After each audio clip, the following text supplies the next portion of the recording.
नित्यानंद एक भगोड़ा, एक बाबा और एक देश का संस्थापक। नमस्कार दोस्तों, नीरव मोदी और विजय माल्या के बारे में तो अब तक हम सब जान चुके हैं। आज हम बात करेंगे एक ऐसे फ्रॉड बाबा की जो भारत से भाग गया और फिर खुद का एक देश बना लेता है। नाम है स्वामी नित्यानंद, एक ऐसा नाम जो कभी सत्संगों में गूंजता था और अब इंटरपोल की लिस्ट में दर्ज है। नित्यानंद उर्फ अरुणाचलम राजशेखरन का सफर 2016 के बाद अचानक अलग ही मोड़ पर चला गया, जहां एक तरफ देश में उनके खिलाफ गंभीर आरोप लगे, बलात्कार, अपहरण, मानसिक शोषण, वहीं दूसरी तरफ वो सोशल मीडिया पर वायरल हो रहे थे। कभी वो कह रहे थे कि गाय और भैंस संस्कृत और तमिल बोलेगी, तो कभी ये दावा कह रहे थे कि E=mc² एक झूठ है जिसे मैं तोड़ सकता हूं। मतलब विज्ञान और वेदों की एक ऐसी मिक्स थाली जो खाई भी ना जाए ना समझाई जाए। 2019 आते आते हालात बिगड़ने लगे तो गुजरात पुलिस ने उन पर कई आरोप लगाए। FIR दर्ज हुई, कोर्ट समन भेजती रही, लेकिन बाबा जी तो पहले ही देश से रफू चक्कर हो चुके थे और अब यहीं से कहानी में नई मोड़ आता है। नित्यानंद ने देश से भागकर दोस्तों ऐलान किया कि उन्होंने खुद का एक देश बना लिया है और नाम रखा यूनाइटेड स्टेट्स ऑफ कैलाशा। जी हां दोस्तों, बाबा का अपना देश, अपनी मुद्रा, अपना पासपोर्ट और अपना ई-वीजा सिस्टम। अब तक कुल 7 लाख से ज्यादा लोग कैलाशा के ई-वीजा के लिए रजिस्टर कर चुके हैं। सोचिए, 7 लाख लोग एक ऐसा देश के लिए जो असल में अभी तक है भी नहीं। उन्होंने यह दावा किया कि कैलाशा को यूनाइटेड नेशन में मान्यता मिल गई है, लेकिन असलियत यह थी कि एक फॉलोअर ने UN की एक कमेटी में बात रखी, जिसे बाद में खुद UN ने कहा कि इसका कोई आधिकारिक मान्यता से लेना देना नहीं है। इतना ही नहीं, नित्यानंद के नाम पर अमेरिका के 30 शहरों में सिस्टर सिटी एग्रीमेंट्स साइन कर दिए गए।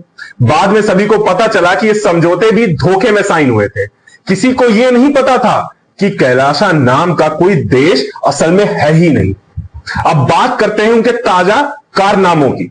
2024 में नित्यानंद के अनुयायियों ने बोलीविया में 60,000 हेक्टेयर की जमीन 1000 साल के लीज पर लेने की कोशिश की। इस जमीन में सिर्फ जमीन ही नहीं, जल, खनिज और यहां तक कि हवा के अधिकार भी मांगे गए थे। तो इसे बोलीविया सरकार ने इसे पागलपन बताया और सभी 20 कैलाशा प्रतिनिधियों को देश से बाहर निकाल दिया। निकल ले भाई तू, हाँ, चल भाई चल, निकल ले भाई निकल। अब सवाल उठता है, एक व्यक्ति जिस पर भारत में यौन शोषण और धोखाधड़ी के आरोप लगते हैं, जो भारत से फरार है, जो दुनिया भर में फर्जी दस्तावेज और पहचान पत्रों से लोगों को बहका रहा है, वो इतना बड़ा खेल कैसे खेल रहा है? क्यों 7 लाख लोग आज भी इस काल्पनिक देश में नागरिकता लेना चाहते हैं? क्यों आज तक कोई सख्त कार्यवाही नहीं हो रही? क्या भगवा के नाम पर लोगों की भावनाओं से खेलना अब इतना आसान हो गया है? नित्यानंद इस पूरे ऑपरेशन से करोड़ों रुपए बना चुके हैं। भारत, फ्रांस और अमेरिका में उनके खिलाफ फंडिंग से जुड़ी कई शिकायतें दर्ज हैं। और सबसे दुखद बात यह है दोस्तों कि आज भी कई लोग इस धोखे को धर्म का हिस्सा मानकर आंख मूंद कर उसका साथ दे रहे हैं। कहीं ना कहीं ये कहानी सिर्फ नित्यानंद की नहीं है, ये एक आईना है जो हमें दिखाता है कि कैसे कुछ नकली गुरु फर्जी चमत्कार और ऑनलाइन प्रचार के दम पर मासूम लोगों को अभी तक लूट रहे हैं। तो अगली बार जब कोई कहे मैं गाय को तमिल सिखा दूंगा, जो भी लोग मुझे माता मानते हैं वो लोग इस वीडियो को लाइक करें और चैनल को सब्सक्राइब करो, या मैं सूरज को देर से उगाऊंगा, तो एक बात पूछना जरूर, ठीक है बाबा जी, लेकिन FIR का क्या हुआ?